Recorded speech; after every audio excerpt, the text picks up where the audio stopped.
He or she is a warm, smiling, outgoing person. He or she does things for other people. The friendly person is a thoughtful person and is genuinely interested in other people and how well they're doing. The friendly person is more interested in other people's well-being than his or her own. A loving person is loved by the people that person knows.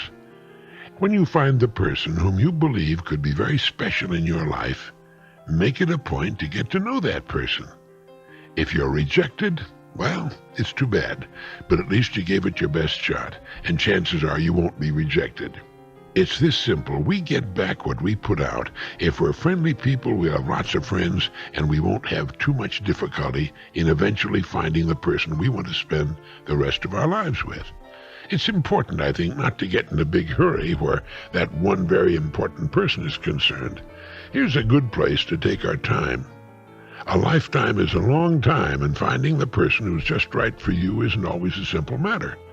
When you do find that person, you'll know it's the right person. Keep in mind that when you fall in love and want to get married, it's a lifetime contract for you too. For the rest of your life, your job will be to serve that person, to think of that person first in everything you do that involves both of you. Believe me, that's commitment. It's a wonderful, joyous commitment when it's right, and it gets better with the passing years. I know that's the case with my wife, Diana, and me.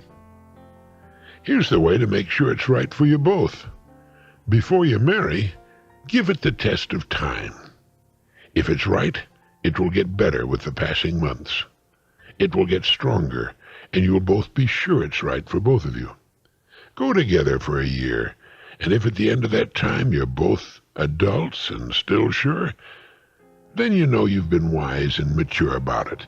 If you can both say, yes, I want to spend the rest of my life with this person, serving this person, helping this person whenever I can, then you're qualified for the #1 happiness factor. You've got love fulfilled, and you're one of the world's most fortunate people. Okay, you've found the person you want to marry and spend the rest of your life with. Next question, how do I qualify for marriage?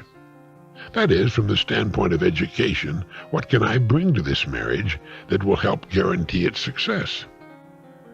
Today we live in a world where both marriage partners usually work, and will continue to work for 40 years. That's a long time in the human lifespan. So each of the marriage partners must ask the question, am I educationally prepared to provide a good income now and an escalating income in the future?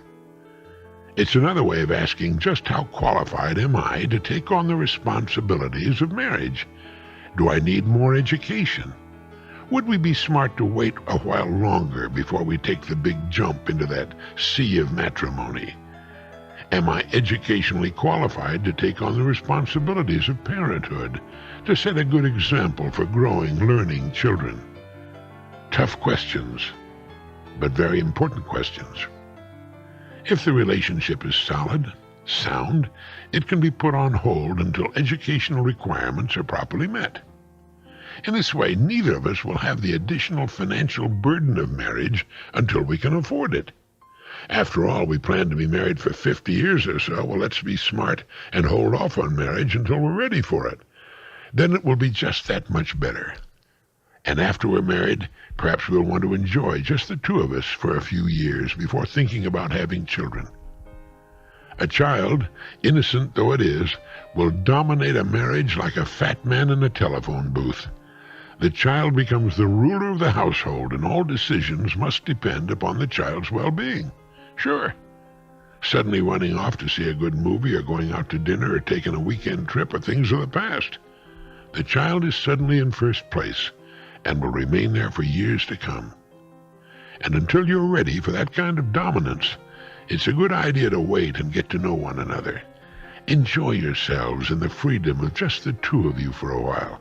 It's a wonderful time of life. And if the success of the marriage remains your first consideration, it will grow to be even better, stronger, and wonderfully more satisfying. People in good marriages are amazed that they come to love one another even more than they did in the beginning. Love grows into respect and admiration, and one of the world's best ideas is a big success.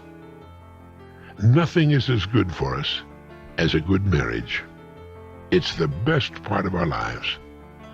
And that's exactly why we should be so careful during the selection process.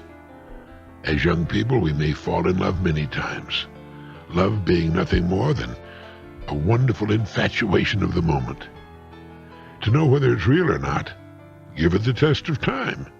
If it's real, it'll only get better. If it's not, you both will soon begin to be aware of the flaws in it.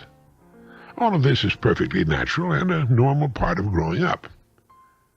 When people speak of their marriage partner, they will often use the expression, "my better half." It's an especially apt expression. The person who is right for us does form a half of the whole relationship, which is the marriage. And in a good marriage, each of the partners complements the other person in very important ways. There's a word to describe this effect. It's synergistic. The noun is synergism, and the definition of the word is the interaction of elements that, when combined, produce a total effect that is greater than the sum of the individual elements. Which is to say that a good marriage produces a better effect, a happier, more productive effect as a marriage than the sum of the two elements of which it's composed. It makes us better than we would be alone.